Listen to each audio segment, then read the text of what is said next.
You know what Anthony Davis and Luka Doncic have in common?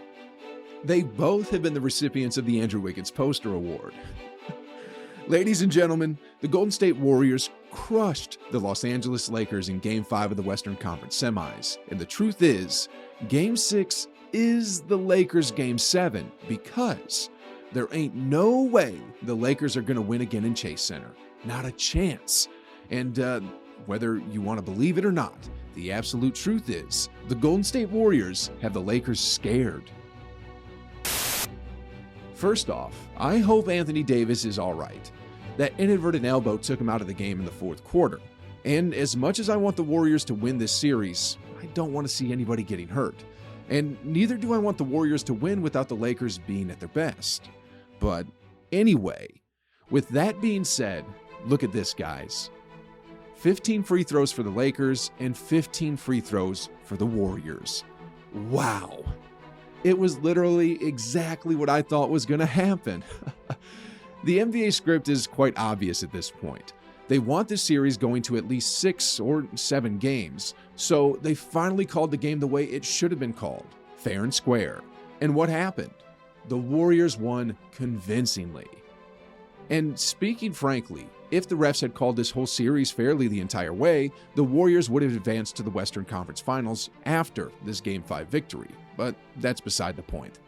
Did y'all see that play by Curry to end the first half where he brought the Lakers' Game 4 hero to dance lessons, then hit a 30-foot bomb to beat the buzzer? Sheesh, guys.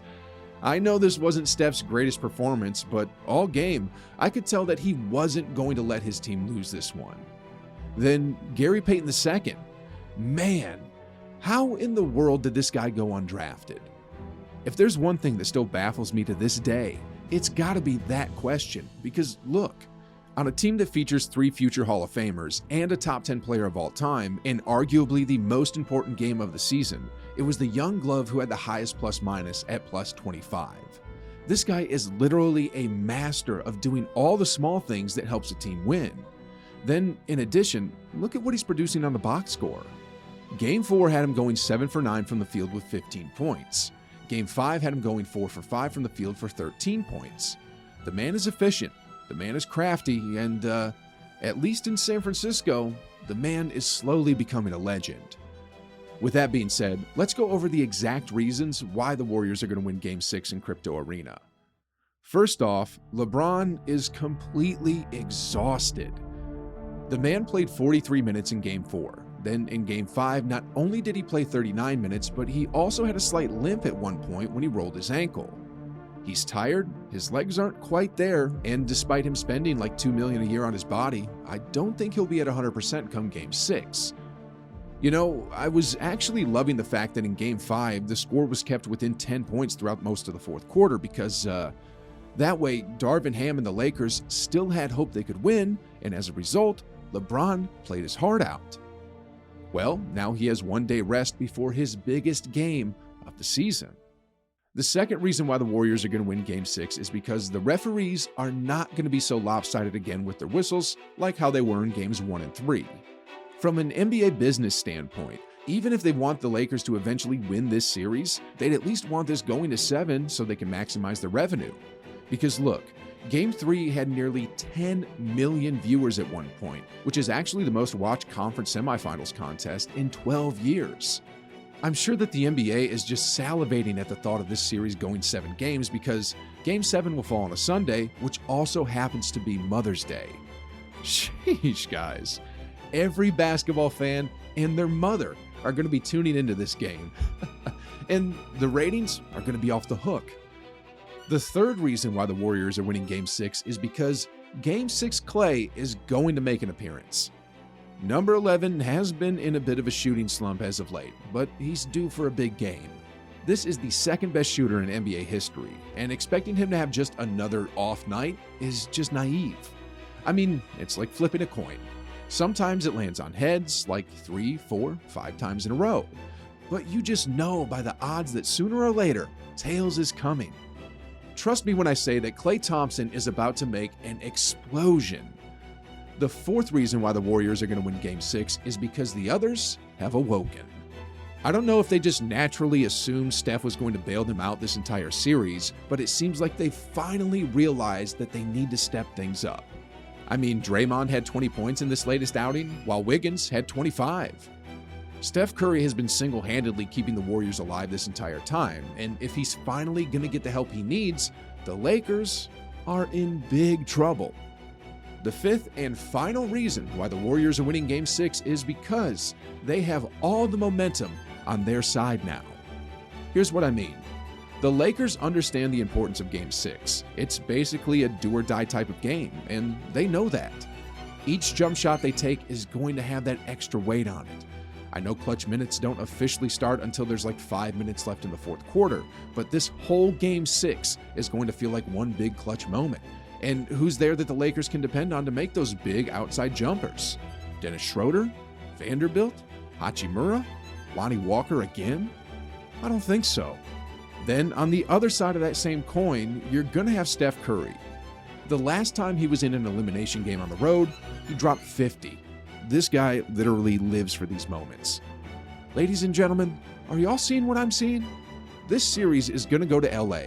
Then it's definitely going back to San Francisco after that. I mean, unless the referees decide to award the Lakers 100 free throws, I'm loving the way things are looking. Anyway, did y'all hear the talk about flopping so far in this series? My personal plea to the NBA, I think we can do better in terms of cleaning up the flopping. Well, in case you were wondering, here was LeBron's response to that. I just know that we, our coaching staff and us players, we don't work on flopping. That's not even a part of our game. Our game is to attack the paint. We don't mind physical contact. We actually like the contact, and we don't shy away from it. So we're just not a team that goes out there looking for flopping opportunities. That's just not us. It's actually never been any team that I've played on in my 20 years where we've been a flopping team. Well, let's pause it right there and see if I can verify if there's any validity to what LeBron just said. Let's first look at this play here. As Austin Reeves drives to the rim, Wiggins is right there next to him. Then, what the heck was that?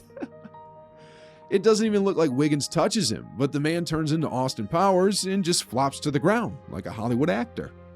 This next one is pretty hilarious, guys. So, look here. Lonnie Walker's head flails back when nothing even touches him on the head. Right? Draymond doesn't make any contact with his head, and yet he flails it back. At this point, however, he knows the flopping job isn't done yet, so he then proceeds to spin and flail to the ground. If you thought that one was crazy, though, check this one out. So, in this play here, Poole and Schroeder are both on each other. It's playoff basketball, and they're both being physical until Schroeder decides to jump backwards all the way to the logo. What a flopper. Let's see what other members of the Lakers flop. Oh, I can't forget about Vanderbilt. So in this play here, there's no way Klay could have sent him sprawling to the ground with that soft push-off. I mean, the man's a 6'8" power forward. A light push-off like that doesn't cause a grown man like Vanderbilt to fall to the floor like that, and Klay knows it, which is why he was so frustrated by that flop. I mean, Draymond could have went spiraling to the ground here when AD pushed off with the same off arm, but he didn't because he doesn't practice flopping. Anyway, let's move on to LeBron now. I find it hilarious that LeBron said flopping isn't part of his game because just look at this flop from a few years ago. Like, what the heck was that? This one too. This one with Paul George is laughable. Then look at this one. Sure, it's a hard screen, but what's with those hands? If you just type in the keywords LeBron James flop onto YouTube, there's top 10 videos on this, there's compilations, there's new compilations, and there's even one titled The Day LeBron Became Le Flop. Listen, I believe LeBron James is an elite player, one of the greatest of all time, but he can't say he never works on flopping. I mean, the evidence is all there. And, you want to know something?